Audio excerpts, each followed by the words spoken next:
Bonjour à toutes et à tous et bienvenue en ce lundi 17 décembre pour une nouvelle édition du journal préparé par l'ensemble de la rédaction. On va bien sûr ouvrir avec vos prévisions météo en ce début de semaine. Le retour d'un temps nettement plus agréable, en tout cas plus doux et ensoleillé, parfois quelques nuages aujourd'hui mais sans conséquence. Le temps sera clair et dégagé dans l'ensemble avec en prime, je vous le disais, les températures de saison. Un peu plus douces donc et plus agréables. 9 degrés cet après-midi à Dunkerque et Calais, 8 degrés à Boulogne-Saint-Omer et Lille ce soir et demain. Notez quand même le retour des perturbations nuageuse et pluvieuse, mais ça on en reparlera bien sûr avec les prévisions météo complètes après ce journal. Une première image d'abord dans l'actualité dans cette édition à Calais. Le foyer du Grand Théâtre est actuellement en rénovation, des travaux nécessaires pour redonner tout son éclat à cette salle emblématique inutilisée depuis plus de 40 ans. Pour vous remettre tout de même dans le contexte historique, le théâtre calaisien a été construit à partir de 1903 à l'emplacement d'un cimetière, inauguré en 1905. La salle du foyer, elle, a eu plusieurs utilisations au cours de l'histoire, en servant notamment aux troupes allemandes durant la guerre. Elle a ensuite servi de salle de bal ou encore de salle d'exposition. La fin des travaux de rénovation est prévue pour 2021. Présentation du chantier avec Dominique Darret, adjoint au maire de Calais sur place, au micro de Marine Kijek. De toute façon, le théâtre de Calais, c'est quand même un des maillons du patrimoine calaisien, enfin ce qu'il en reste, parce qu'on était quand même une ville assez riche en patrimoine. Malheureusement, la guerre est passée par là. Et en même temps, maintenant, il ne faut pas non plus qu'il y ait une deuxième destruction simplement par vous savez, de laisser faire n'importe quoi. Donc on est quand même dans un lieu qui n'est pas inscrit ni classé. Mais je pense qu'on est quand même intérêt à ne pas les laisser faire n'importe quoi. Je pense que c'est ça qui est important d'ailleurs. Donc il faut préserver les lieux, voilà, parce qu'on veut faire ville d'arrêt d'histoire. Il faut quand même qu'on ait quand même du patrimoine à montrer, c'est important, certes extérieur, mais les gens ne se contentent plus de l'extérieur, ils veulent également voir l'intérieur, et c'est ça qui marche partout. Et ici, il va falloir qu'on se réveille quelque peu, quoi. Mais moi, je pense qu'on est sur la bonne voie. L'actualité également dominée ces jours-ci par la mobilisation sociale et la fatigue des forces de l'ordre en France et dans la région après plus d'un mois d'action des Gilets jaunes et de nouveau le risque terroriste après l'attentat de Strasbourg. Les policiers français et régionaux accumulent les heures de travail et se disent désormais à bout tant physiquement que moralement. Ces dernières années, qui plus est, les baisses d'effectifs dans la police ont créé un climat de tension. Certains agents, face à la mobilisation constante, ont même été contraints récemment de reporter, voire d'annuler leur congé. Une fatigue qui pousse désormais les syndicats à appeler à la manifestation ce jeudi à Paris, un acte 1 des Giraud bleus pour dénoncer le manque de reconnaissance. Explication recueillie par Lucille Berthe Constant. Ce qui m'a inquiété, c'est cette flambée de violence que moi j'avais connue en 2005 sur les émeutes de banlieue, que j'ai connue par la suite en 2007. On a passé quand même un cran au niveau de la violence, puisque maintenant on a des individus qui sont là pour blesser gravement, en tout cas les fonctionnaires de police, par des jets d'acide, des engins incendiaires, explosifs. Ça devient compliqué pour nos collègues et en toute honnêteté, c'est des images choquantes à voir.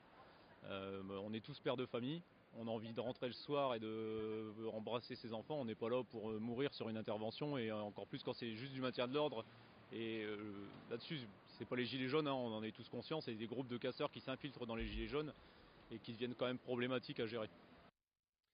En marge de cette actualité et sociale également, les annonces d'Emmanuel Macron la semaine dernière concernant la défiscalisation des heures supplémentaires a bien évidemment trouvé un écho favorable auprès des grandes entreprises. Mais qu'en est-il des PME pour les artisans et commerçants? Pour Laurent Rigaud, président de l'UDP, Union des entreprises de proximité, diminuer le poids des charges sociales et fiscales est une bonne chose, mais il faut voir comment cela va se concrétiser. Selon lui, c'est en taxant moins les petits patrons, artisans ou commerçants, que l'on pourra mieux récompenser les salariés. Exemple avec la prime de Noël, exonérée de charges, mais que tous ne pourront pas verser. Ces explications au micro de Xavier Sili. Bien sûr qu'il faut défiscaliser ces heures supplémentaires. On veut redonner du pouvoir d'achat. Il faut arrêter de faire croire qu'en taxant toujours plus, on va donner du pouvoir d'achat. Nous, on demande à ce que sur nos salariés et sur nos charges, les charges sociales soient enlevées des salaires. Qu'il y ait plus de salaire pour nos salariés. Voilà, il faut arrêter de mettre des charges. Et donc dans les heures supplémentaires, quand un salarié fait un peu plus, il doit toucher un petit peu plus. Et ce n'est pas à l'État de prendre sur ses salaires. Ensuite, sur le SMIC qui augmente ou qui augmente pas. Bon, je pense qu'il faut inverser la façon de faire. Ça ne nous concerne pas puisque nous, il n'y a pas de SMICard chez nous. Mais au moins on paye, au plus les grandes entreprises touchent avec la réduction Fillon. Mais il faut inverser.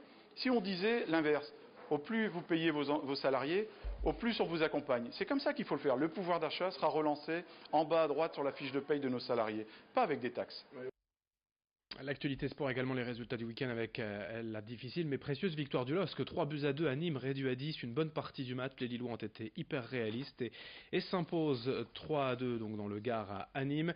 En football toujours, victoire aussi 1-0 pour Boulogne à Concarneau. Dunkerque en revanche est tombé 3-0 à Marignane. En basket, en JP Elite, défaite pour les deux clubs du littoral. Le BCM défait donc à domicile 65-78 face à Bourg-en-Bresse et le SSM Le Portel 84-74 à Levallois. D'autres résultats aussi en volleyball. En Ligue 1, le TLM Tourcoing s'est incliné 3-7-2 face à Ajaccio et en Ligue féminine dans le derby du Nord, le SBVA a perdu face au Hainaut Basket 77-70. Pour finir, on va prendre un peu de hauteur, aller visiter les toits de l'île avec deux freerunners, Nicolas Exploration et Holosan. La nuit, ils escaladent les bâtiments et s'affranchissent du vertige. Leur portrait signé Vincent Vieillard. À la seule force de leurs bras et avec un simple appareil photo, Nicolas Exploration et Holosan ont vu l'île de très haut. De leurs exploits, ils gardent surtout de superbes clichés qu'ils partagent sur internet. À la base, c'est venu d'abord par l'urbex. Donc j'ai commencé, j'ai vu une petite maison voilà, dans mon village, j'ai voulu un peu tenter l'expérience, explorer ça. Et ensuite, ça s'est transformé en rooftop, j'ai diversifié la pratique, rooftop, les tunnels de métro, tout ça. Et ensuite, c'est la passion de la photo qui a également pris le dessus. Il faut avoir d'abord le talent artistique pour les photographies, mais aussi avoir un peu de... Il faut réfléchir à la manière dont on va introduire le lieu. C'est beaucoup en fait de réflexion. On s'entraîne en salle de musculation, en salle d'escalade pour avoir une certaine compétence physique et ensuite accéder à des lieux justement que peu de gens peuvent aller. Ensuite on capture des images inédites, insolites qu'on partage ensuite sur les réseaux sociaux. Pour ces photos, ils ont déjà escaladé les toits de la Grand Place, de la Tour Euralille ou encore du Palais des Beaux-Arts. Mais ils sont aussi allés plus loin, comme cette escalade de la Tour Eiffel, là aussi sans sécurité, ce qui reste pour eux un souvenir magnifique. Sur la Tour Eiffel, quand on avait des rafales de vent à plus de 100 km/h avec la pluie, souvent ça nous faisait un peu peur. Mais bon, vu qu'on est assez habitué au vide, on commence un peu à maîtriser nos peurs. Après c'est une question d'habitude. Au début on a commencé, moi par exemple j'ai commencé sur les toits de l'île. Au début, sur les toits de l'île c'était à des petites hauteurs. Ensuite on a tout doucement monté sur les grues, d'autres structures qui sont beaucoup plus hautes. Et après c'est sûr que le vide ça nous fait plus autant peur qu'avant. Il y a toujours une dose d'adrénaline, mais après il faut savoir faire la part des choses et toujours être en sécurité. Voilà. L'urbex et cette escalade des bâtiments urbains restent une pratique dangereuse, impressionnante, mais souvent illégale. Allez, fin de cette édition. D'autres infos à suivre dans un instant. Merci de votre fidélité et très bonne journée à toutes et à tous.